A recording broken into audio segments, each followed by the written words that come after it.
Yes, Metal Slug, one of my favourite games of all time. The game came out. Sorry, the game came out in '96 and helped revive the arcade scene, and also showed there was still a place for 2D games, as 3D was all the rage during that period. And because of that, a lot of the 2D games were getting overlooked, and they're now these expensive collector's items. This is what the controller looks like. And no, this is not a third-party controller. This is the regular stock retail controller that comes packaged with the system. When SNK said you were getting an arcade experience, they weren't kidding. You were getting a home arcade experience. And also the cartridges are huge. They're about as big and heavy as a Nintendo Wii. Right, I'm going to get into run now. And start. In terms of movement, it's fastest to bunny hop throughout the game. Also, when you touch enemies, it doesn't kill you. So you can only get hit by projectiles or getting slashed. Also, you can't shoot diagonally. And it's also a hyper-violent game because of the exaggerated deaths, which you'll see in the Japanese version, because they toned it down for the Western releases. I'm just running down to the bottom here because it's safer, and it also reduces lag. I'm going to not bother with the tank, because we're that good at the game. And I'm going to throw a couple of grenades, save this POW, get a grenade drop. And do a tank bounce. And I'm going to shoot this guy for the swag. And I'm just going to spam grenades at this boss. That's it done. Oh yeah, and as for the version, I was originally going to play the US version of the game, which costs $20,000, but thankfully the Japanese version is cheaper. That only costs $2,000.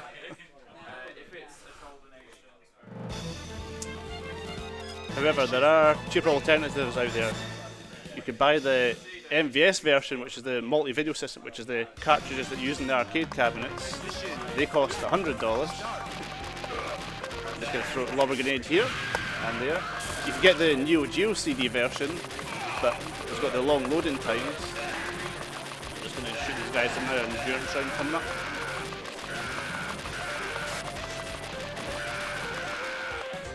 And there's a guy going to come to the right, and more endurance round. Ironically, the game wasn't received too well at release because the reviewers panned it for being too hard because of the arcade level of challenge. But then again, it's an arcade game. What do you expect? They exist to take your money away. And I'm just going to take the boats out. I'm going to get some rockets. I like this part of the level because it triggers all these environmentalists. I'm going to take this boat out very quickly. Hopefully not die. Whoa. And now I'm going to get the shotgun in the next boat. Just taking it as fast as I can. Oh, and I'm getting the shotgun.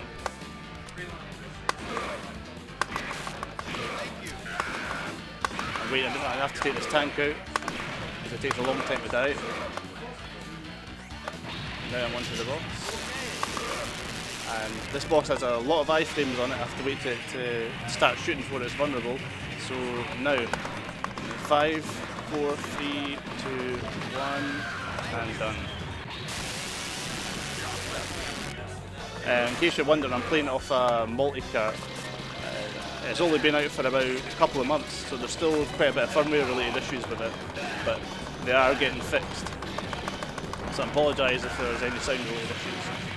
I'm going to use the tank attack to get some more grenade drops. Now this boss will always have one hit point until he opens the hatch and reveals himself. So I'm just going to spam the grenades. No.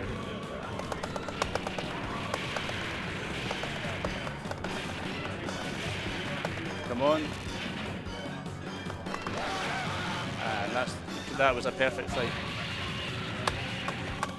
Now for my most hated level next, because of all the platforming in it. I often miss jumps because of input lag.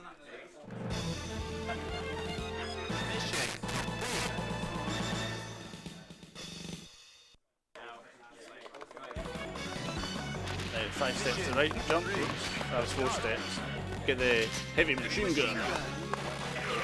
And now for an endurance round coming up. I have to do this kind of awkward trick to shoot diagonally. that was really good there. Now the helicopters start to spam their grenades, and now I'm going to use a death warp here, which is something a lot of speedruns miss, including the TAS of all things. So jump on this and immediately jump to the left, and death warp up here. And shoot this button a few times. Hope I don't get hit by this guy. A couple of grenades, and no, I didn't get the machine gun drop. Now we're about to face the game's most iconic boss, which has appeared in every Metal Slug game since this. I'm going to try and luck manipulate him to get a quick death. Once he laughs the second time, jump, and you hopefully will jump over me. And just got to keep jumping. No! Bingo. Actually, I forgot I didn't have the machine gun. Just playing it safe. Box him in the corner. It's a good bit of improvisation for me. It's careless for me to forget that. Oh yeah, the one thing about the Neo Geo was the way it was actually advertised.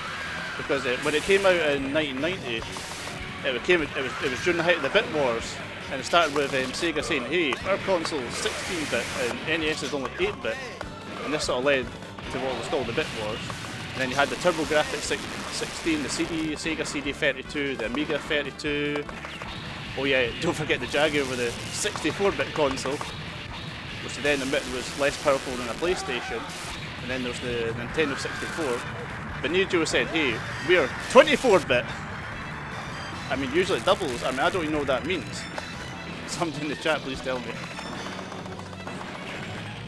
I'm just playing it safe by staying in the Metal Slug, which is what the game was named after. Originally, the game was supposed to take place entirely inside the Metal Slug, but then they realised it was better to make it a Contra-style game, which was a good decision, developers.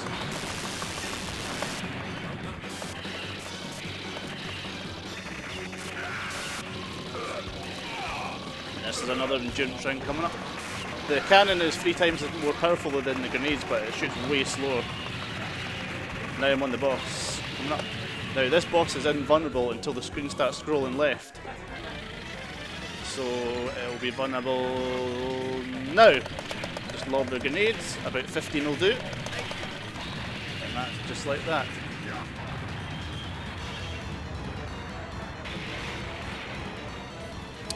Is this a good time for a donation? Yes. Cool. We have $5 from My Nombre is Jeff. Hopefully I said your name right. Love the accent. Clapper. Good luck on the run. Why not put this toward? Why not put this towards saving Octagon? Now there's one thing I have to address, and, Thank you for the donation. That's the cost of the console. When it came out in the US in 1990, it retailed for $650. Which, oh yeah, and that's not even including the taxes you'd have to pay. So when you do the inflation conversion, it comes to $1,300 today. And even worse was the cost of the games, because some games would retail for $50. You know, that's no big deal. But some of them would cost $300, and we're not talking eBay resellers here. So not many people owned a Neo Geo, and the ones who didn't own many games for it. But the way they justified it was they would always put the meg count on the boxes. So I think the biggest one was King of Fighters 2003, and that was like 760. Oh no, I didn't get the Metal Slug. My bad. It's the first mess up. Whoa, too much lag. Not my fault there. Apart from not getting the Metal Slug. Hopefully, good. Really don't want to get this machine gun, so I'll try and improvise here. Spam the shotgun and grenade. Do the same up here. Very quick. Oh yeah, but it's not the most expensive console. The 3DO was more expensive. I think that was like $700 when it came out. But the most expensive console ever is the Amiga 500. I don't think it made much of a splash in America, but it was popular here in the UK and Germany. And that, at the time of release, that cost £1,500. Oh yeah, don't forget £250 for the monitor. And this was back in 1985. I mean, it was as powerful as what a Sega Genesis was. I mean, ironically, a lot of the games were ported to the SNES and Mega Drive later on. But when you do the currency and the inflation conversions, that works out to $4,000. There's also a lot of piracy on that system because the games came out in floppy disks. And I thought PlayStation was where all the piracy started.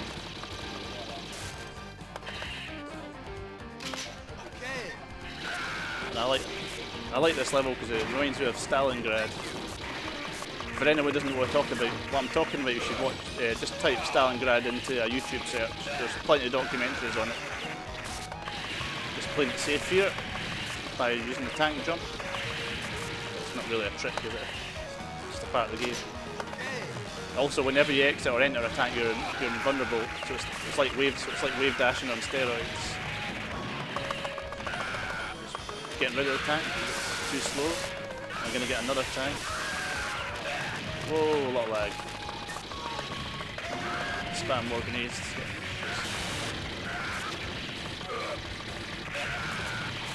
Now get some machine guns. And now we're up on the boss. And this boss has way too many hit points. I'm going to focus on the upper half of it because it's quicker to take out that way.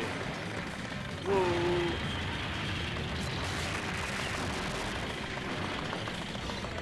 Come on. Spat. Come on. No, no, no, no, no, no. I'm just going to get hit deliberately one more time. Come on. Yes. That went very well. Now we're on to the final level, which is ridiculously hard. Because the developers thought, we've made this game far too easy, so let's just have a huge difficulty spike so we can take all everybody's money.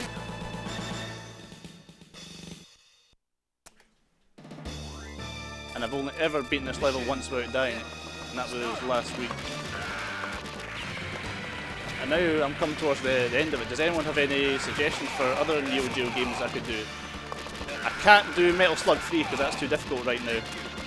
It's like 3 times as long and twice as hard.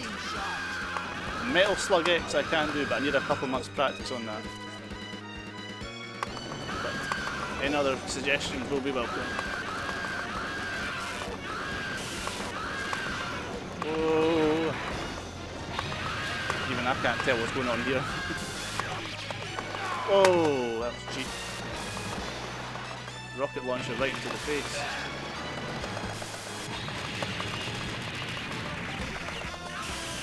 Oh, I like these screams.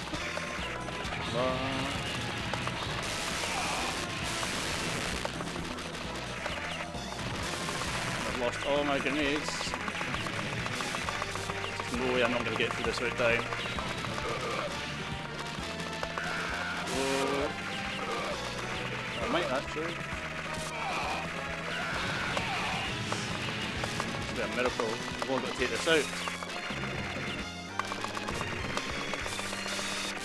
Come on. On. Thank God for that. Now, whoa, that's quite a good setup. Give me a shotgun. Nope, I've got a machine gun. Sorry, heavy machine gun.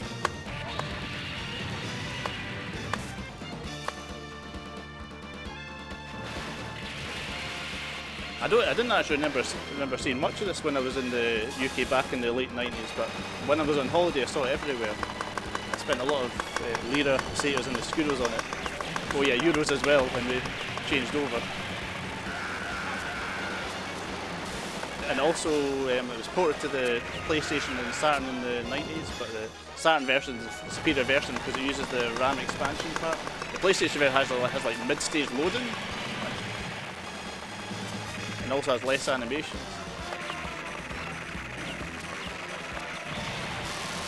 It was just one of those strange things that Neo Geo would always port the game to other systems, but they knew it would always be an inferior port. Thank you. I mean, it was never meant to. This console was never meant to compete with other systems.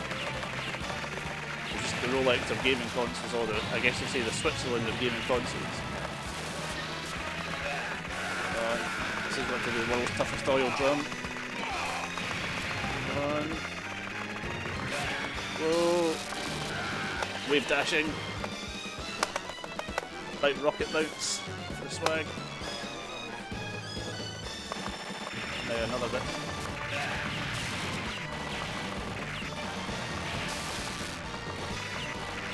No, well, the North American, well, according to Neo Geo Cult, which was updated on February of this year, it said this game was worth, well, the US version was worth $20,000.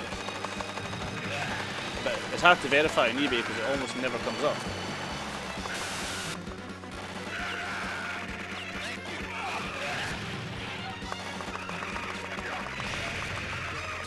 Whoa, a lot of lag.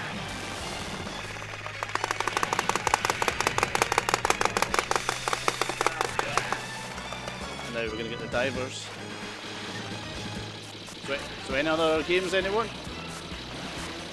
Apart from the ones I just brought up. Whoa, wave dashing. Just try to save this tank for the boss. It'll make it a lot easier.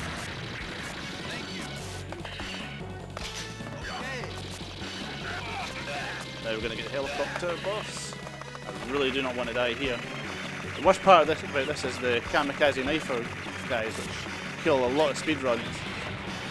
We are going to be playing it safe today. Oh yeah, I think there's a monkey coming up right now. And then trying to get in a safe spot here.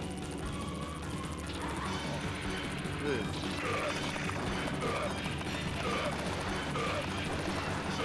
Time is coming up very shortly.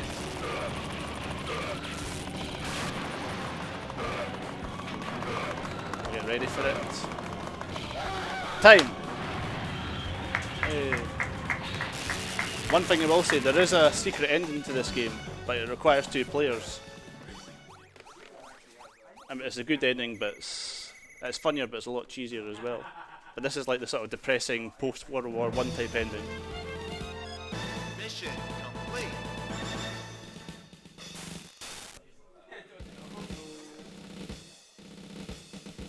And like we always do in an end of an arcade game, we input our name.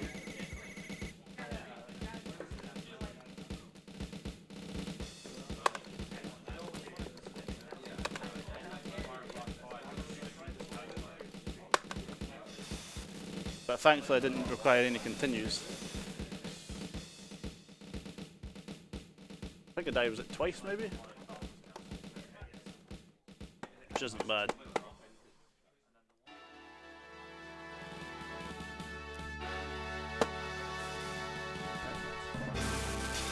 Yeah, I'm ready, I'm finished. Yeah, I'm finished.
Hey guys, welcome back to UKSG. I am going to be your new host. If you haven't recognised the voice change, I am Mr. Daddy Dean. I just did RE3 and we're now moving on to the next run. So yeah, like I said, thank you guys for watching. Okay, this is 2-day speedrunning marathon, which is held 4 times a year. And we're coming from you live from good old Glasgow in Scotland. Now, the next run has a bid don't war to save or kill the bees, and right now, save the bees, I'm pretty sure is winning by $10. So if you want to kill those bees, make sure to donate by the time the run starts.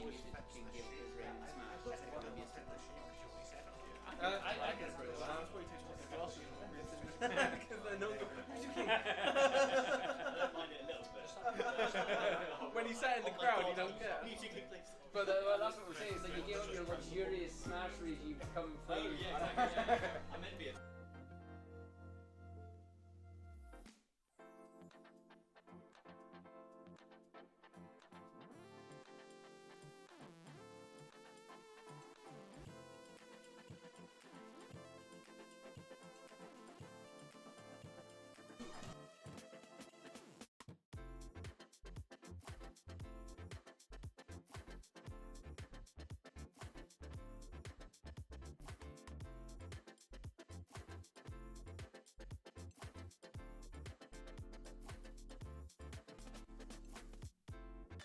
Sorry, I didn't know Ted was doing something there. But yeah, on average, every 3 students in every class have some kind of mental health issue. So all your donations will be going to help out children that need it and get the best education they can. And also on screen, you can minimum donation for $25 to win the second chair. Now, if you donated yesterday to get the first chair, you can again donate again and be able to win the second chair from the GT Omega.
Alright guys, it seems that we are ready to go. The runner will introduce himself and the game, but I will just let you guys know about the bid war for this game. So, $9 separates save or kill the bees. It doesn't stop instantly when the game starts. So, make sure to get those donations in if you do want to kill and save the bees. The runner will let you know when that bid war is ending, but over to the runners.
We've reset.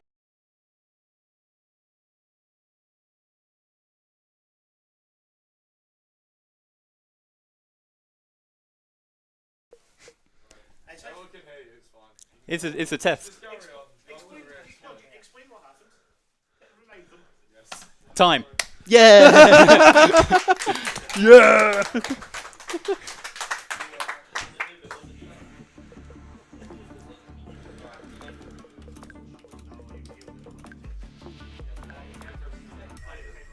Yeah, you got to reset the timer now. Who are we again? Oh no, it doesn't reset it after the second button press. Oh, Poggers. Poggers, man. World record. We good? Okay.